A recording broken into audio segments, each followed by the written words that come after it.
In the dark, dark times of the ancient past, before cell phones and streaming services, there existed one item to rule them all: the remote. The remote gave freedom. The remote gave mobility.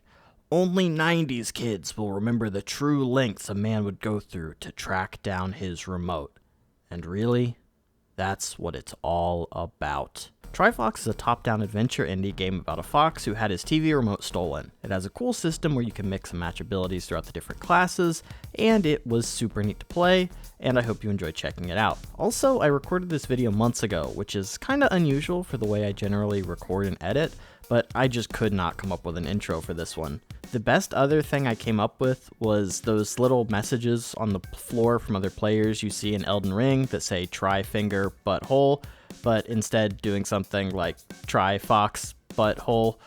But I don't think anybody really wants me to bring that sort of energy to this sort of thing. I hope you enjoy trying this fox. The game begins with our fox enjoying a little bit of TV until it suddenly explodes. We go outside to check out what's going on and see some local ruffians tearing up our house, and then we suddenly get attacked from behind. We survey the damages and find that most importantly our remote has gone missing, and now we're on a quest to get it back. We see that one of the guys that was destroying our house is running away from us, leaving a trail of gears, so we follow him into the next area.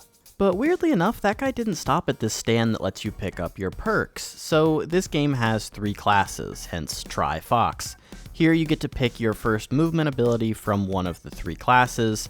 We went with the warrior class first, but it doesn't really matter what you pick here, you'll get access to all of them soon enough. We continue along the same path and find another one of these upgrades that gives us our first weapon, which allows us to get our first little taste of the combat in this game.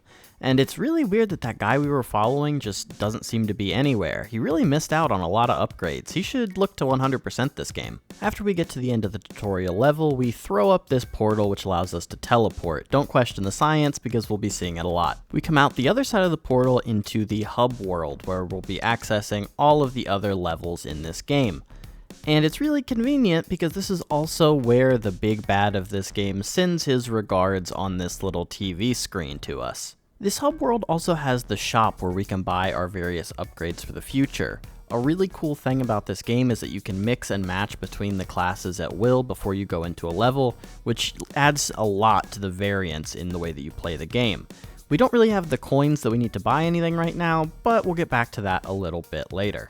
After visiting the shop, there's only one place for us to go, Area 1-1. The portal takes us out on a pretty nice looking beach, but unfortunately we don't have time to stop and take a vacation today.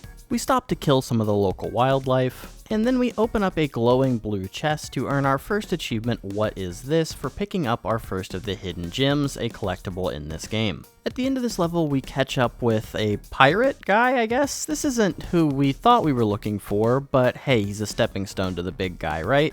But he sends one of his bigger goons after us. This is our first little taste at what is, I guess, a mini-boss, and it gives us a little bit of trouble, but we do manage to take him out. But he managed to stall us for just long enough that the pirate and his boys are able to escape from us this time. A portal opens up that allows us to exit the level, and for doing so we earn 2 achievements. Immortal for completing a level without dying, and 1-1 for completing level 1-1. We'll get one of those for every single level in this game, so get used to this screen. After completing every level in this game, we return to the hub world, and sometimes we get these little news broadcasts sent to us. Now, I don't know what these people are saying because they're not speaking English, but this pirate guy does not seem too thrilled with us. He probably just wants to talk it out though, so I guess we should continue on this path and keep on hunting him down. In the next level, we find a cool volleyball with a face on it, and you might notice that in the rest of the clips for this level, I decided that I think there's an achievement for carrying this through with me to the very end of the game, and it turns out that that's not what the achievement is, it's something else entirely. But, you know, it was worth a shot, I suppose. The final area of this level involves hitting some switches while you get swarmed by absolutely tons of small enemies. Now, I didn't think much of it at the time, but this is going to be extremely important to remember for later. Some of the crabs get guns, but they're only a little bit more threatening than the little guys. After we get through all of those waves of enemies, the level ends with a little mini boss fight. Now, this design is so cool, and that's true for a lot of the bosses in this game. And honestly, the fights are actually pretty well designed as well. They were kind of a highlight of it for me. But naturally, this guy is just the first mini-boss, so we take him out without too much trouble, which opens up a portal and allows us to move back to the hub world. And shocker, we earn achievement number 4 for completing level 1-2. Into the next level, we managed to get as close to the pirate guy as we've been able to make it thus far. But unfortunately, he's got some pretty heavy guards with him who shoot at us a bunch and don't actually hit us. They just open up the floor below us and drop us down into a big pit. So now we're underground and we've got a couple of puzzles that we're gonna need to figure out how to solve. Unbeknownst to us, however, we find that as we solve puzzles down below, we're actually helping the guys up above get through the door they're stuck at. Unfortunate. And unfortunately for us, while we're trying to escape, we accidentally open up the door for the pirate and his buddies. But it's not all bad. We do manage to earn the achievement Scraping By for collecting a total of 10,000 coins throughout our playthrough so far. The underground section ends with a pretty cool bit where we're racing through some catacombs while water is rising up behind us, and we're trying to parkour and puzzle solve our way through to stop from drowning. When we get back up to the surface, the pirate sicks all of the guards that he can afford on us, and this is actually a really hard fight. A noticeable jump in difficulty compared to everything we've done thus far. But after a couple of attempts, we do manage to chip away at all the guards, and naturally the pirate decides to run right away from us. And for completing the level, we earn 2 achievements, one for beating level 1-3, and one called Warrior Specialist for having a build that is entirely perks from the Warrior class. So now that we've got that first Warrior class achievement out of the way, it's time to explain a little bit more what these classes are about. There's the Warrior, the Mage, and the Engineer. I picked Warrior first because it felt like Melee was going to be the easiest, but actually Warrior was kind of underpowered. We can mix and match all of these abilities to create the best character that we possibly can, and the game really encourages you to shuffle things around for all of the achievements. So another important lesson about Trifox is that this game follows the same pattern for each of the levels. You do 3 regular areas and then it's time for the big boss fight blowout at the end. This is another great first boss fight. There are these guys carrying these batteries around, and we need to pick up the batteries from the guy and throw them at the pirate to knock him off his podium, and then we can beat him down. But it's not quite that easy. After we've taken out some of his favorite standing spots, he decides to go a little bit sicko mode on us. Even a sicko mode wolf can't stop the true love between a fox and his remote, so naturally we take him down and it's time for us to continue moving through the levels. And at the end of the level, we earn 2 achievements for beating the warrior boss for the first time and for using a warrior mage hybrid build. When we come back out of the boss fight, we see another news report, and there are 2 wacky dudes being bros, and there's no real prize for guessing who our next boss fight will be against. So we decide to spend some of our newfound wealth on getting some of the engineering upgrades out of the way, and then we progress to the first area of level 2. I was pretty skeptical about how the engineering perks were going to fare, and I don't do super well with them at the start, but they actually end up being my favorite throughout this game, as you might notice. This level takes a bit of a pivot from everything we've been working on so far. We step into a minecart for a little bit and then kind of do a little bit of an on-rail shooter sort of thing where there's lots of enemies coming towards us and we just need to take out the most necessary target. And after we finish that section, we get to a literal on-rail shooter where we're riding in a minecart doing some shooting.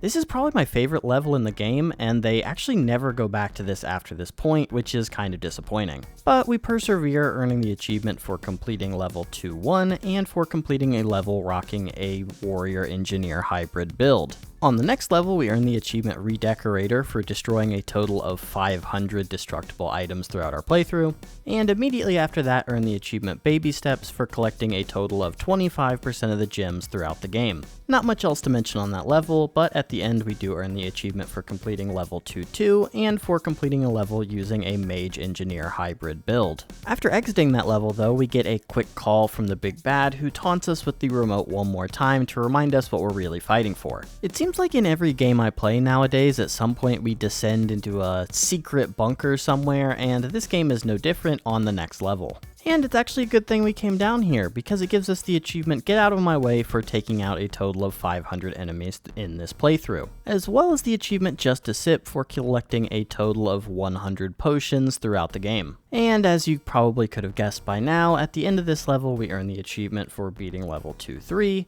and for completing a level as an engineer specialist. And just like that, it's time for us to get into boss fight number 2 of this game, and like we guessed, it is these two twin boys that we're gonna have to take out of their big machine. Again, huge props to the dev team here. This is another boss fight with some pretty interesting design mechanics. You go through, kill some enemies, and then you have to maneuver your way through different mazes and make it to the middle where you can destroy the center, and eventually you electrocute the twins so bad that they die. And it might be a little bit of bad design that lever was accessible to us. And of course, as we exit the level, we earn our achievement for taking out the engineering bosses.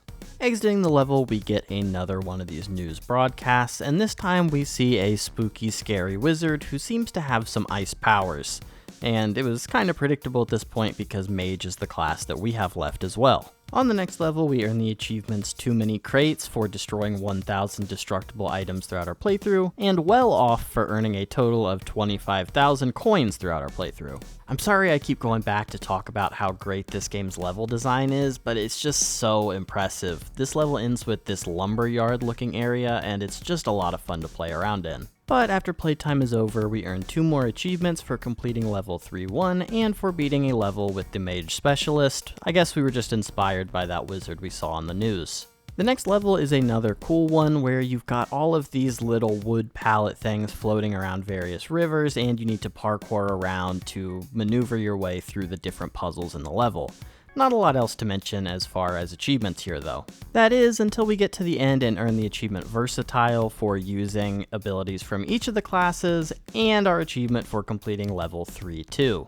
On the next level, we do another mini boss fight, fighting an ice giant with a cool design. We earn the achievement Halfway There for collecting 50% of the gems in the game, and we earn the achievement Drink Up for collecting a total of 200 potions throughout our playthrough. At the end of this level, we only earn 1 achievement for completing level 3-3, and if you're getting annoyed with all of the stopping and starting, well, we're almost done. Oh, but if you thought we were done with the class-based achievements, you are sorely mistaken. Here we earn the achievement Way of the Engineer for fully purchasing all of the upgrades on the engineer tree. That's right, we've got to buy everything else too.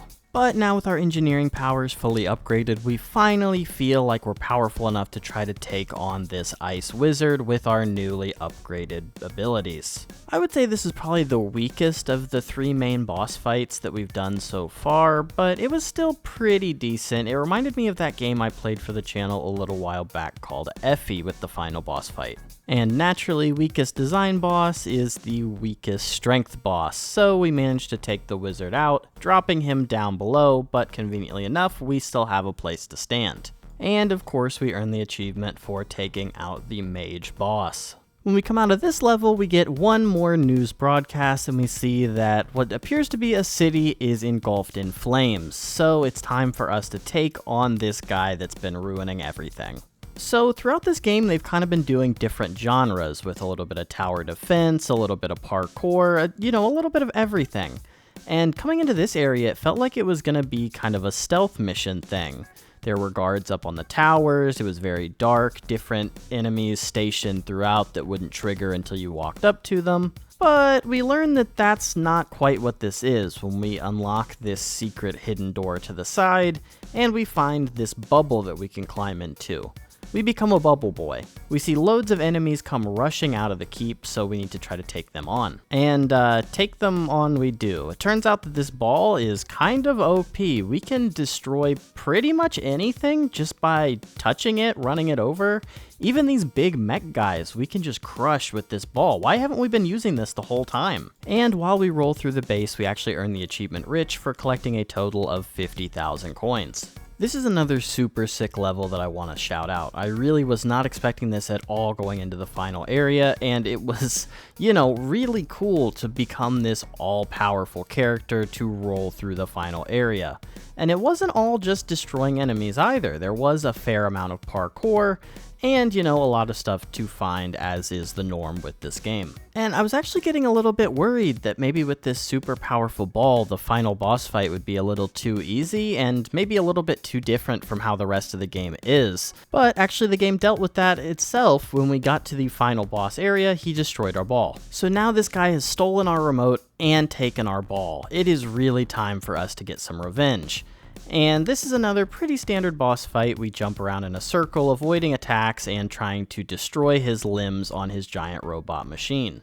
This was actually a pretty difficult boss fight. I didn't die at all, I managed to do it in one take thankfully, but I did get pretty close and I did have to draw things out and stall for quite a bit. But when we get to the end, we manage to destroy the machine, push the big bad off the cliff, and just when all seems lost, the remote pops right back up into our hands in its rightful place. And of course, you must have expected it by now, the game throws one more achievement in here called Remote Retrieved for taking out the final boss for the first time. So now with the remote retrieved, our fox goes back home and turns on his favorite show, the credits to the game. So we are currently at 33 out of 46 achievements, which means we've got 13 more that we need to bang out. So we have a lot to do. We need to go collect the rest of the gems, which is going to be a bit of a task, as well as some other small stuff, and we need to go back through basically a bunch of the early levels. So let's get going. Before we go back into the actual levels, we stop and pick up the achievement Way of the Mage for fully purchasing everything in the Mage class tree. Next, we go back to level 1 and shoot at some little miniature Oscar the Grouches who were just trying to have some fun to earn achievement number 35. Moving through, we earn the achievement Should Have Left Me Alone for killing 1,000 enemies, and you might notice that we are only halfway to the next achievement of that chain. We go back to the beach and throw our volleyball friend out into the sea to earn the achievement Bye Bye Wilson. I actually almost did this on accident when I was here the first time. We've collected an absolute ton of coins at this point, so now we can return to the shop one final time to earn 2 achievements for finishing out the warrior tree, and the Trifox for completing all of the tree's purchases. Back in the levels, we earn the achievement Almost There for collecting 75% of the gems throughout the game. Continuing on through the levels, we earn 3 achievements in pretty quick succession here. We earn the achievement Master of Destruction for destroying a total of 2,000 destructible objects, and Delicious for eating 300 potions throughout the game. And we're going to get another one when this level ends, the achievement called Go Go Go. This game has something called checkpointed times, which is the time that you complete a level in the fastest, and we needed to get all of these checkpointed levels to a total throughout the game of under 3 hours. I thought this was going to be a massive ask for us, but we actually managed to do it pretty quickly here. Stopping back in the progression of levels one more time, we have 2 more achievements to earn here. Found Them All for collecting all of the gems in the game, and Completionist for hitting 100%. But we have 1 achievement left. So the achievement we have left is called Angel of Death, where we need to kill a total of 2,000 enemies throughout the game. And this seems kind of easy and straightforward, but as I called out earlier, we had just earned the achievement for killing 1,000 enemies right at the start of going for these final achievements, so we are nowhere close. My first idea was to replay this last section of the game with the ball because we could instantly kill enemies to farm it up, but it seemed like this was going a little bit slowly, so I decided to make a bit of a pivot and go back to this area in level 2. We could full clear level 2 pretty easily with all of the upgrades in the game being available to us. So we would set up some turrets and get through the early part of the level, and then we would come to this part that I called out earlier with the infinitely spawning waves. And when I say infinite, it's not really infinite, it just feels like a lot. We were getting through a lot of the kills here pretty quickly with our setup with all of our weapons. If you're going for this achievement, I cannot recommend this method of doing it enough. It was super easy to rinse and repeat through this level a bunch of times and farming out all of the kills that we needed. And eventually, after, I don't know, 4 or 5 resets, we finally earned the achievement Angel of Death for getting 2,000 enemy kills throughout our playthrough. And that is everything in Trifox done. So how did we do? HowLongToBeat.com has Trifox's 100% listed at about 13 hours, and I did it in about 7.5 hours. That is really strange. I'm not sure why exactly, but I guess maybe so few people have played this game. Normally our estimates for that are pretty accurate with how I do versus how the, general population does. I'm usually a little bit faster, but not, almost half the time faster, so that's a little bit of a weird anomaly. Overall thoughts on the game, I shared a lot throughout this game. I thought the design was super sick of a lot of the stuff. I thought the art style was great and really worked. I don't know if they're going to be working on a Trifox 2 or if the developers are going to be working on anything else in this style, but this game was a total blast to play. I'm a little bit conflicted on the achievements. This game was not even 8 hours long for me, and it had almost 50 achievements, which feels a little bit high, and as I was kind of joking throughout the game, I feel like maybe not every level needed to have its own achievement for completing it. Maybe after each of the bosses or some of the, particular levels maybe. But it was all alright because we ended up doing each of the different splits for classes as we went through the game anyway, so it all kind of came out in the end as whatever. But I think I would give this game a recommend, though I don't know if, this game will really stick in my memory going forward, just to be completely honest with you. But I really enjoyed a lot of playing this game, and if you're looking for a chill game that you can bang out in less than 10 hours and get a bunch of achievements, this might just be the one for you. If you enjoyed this video, please feel free to like, comment, subscribe. Our last video, Kill It With Fire, went kinda crazy. It's the best video that I've ever done analytics-wise, so hopefully some of you guys that subscribed for that have made it to the end of this video as well. And if you want to leave a comment for something you want me to check out going forward, feel free to do that, and, I'll give it a consideration. I kinda plan my stuff out a little bit further in advance. I'm trying to these days at least, so it might be a while before it comes in, but hey, you never know. Hope you enjoyed this video, and I hope to see you next time. See ya!